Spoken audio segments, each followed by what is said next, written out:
सुधाकर सिंह जिंदाबाद जिंदाबाद जिंदाबाद। बक्सर की जनता जिंदाबाद जिंदाबाद जिंदाबाद। आपका सांसद कैसा हो सुधाकर सिंह जैसा हो।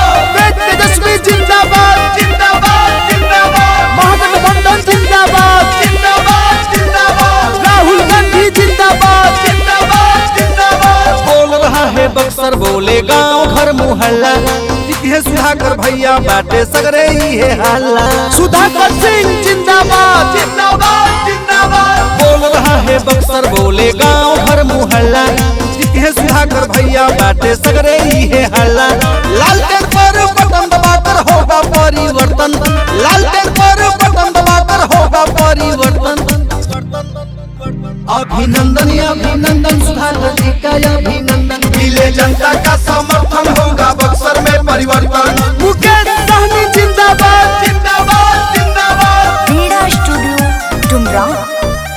सुधाकर सिंह का अभिनंदन मिले जनता का समर्थन होगा बक्सर में परिवर्तन। मिले जनता का समर्थन। गुरु बागरी पवन के रखी है ख्याल हो करी है विकास जनता बाबू के लाल सभे रही खुशहाल सुधाकर सिंह जिंदाबाद जिंदाबाद जिंदाबाद। गुरु बागरी पवन के रखी है ख्याल हो करी है विकास जनता बाबू के लाल सभे रही खुशहाल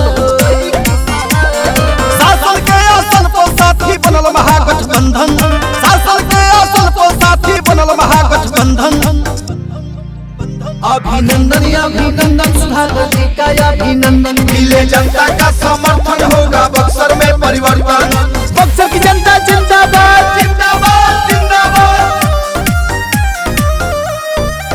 सुधाकर सिंह का अभिनंदन मिले जनता का समर्थन होगा बक्सर में परिवर्तन। मिले जनता का समर्थन।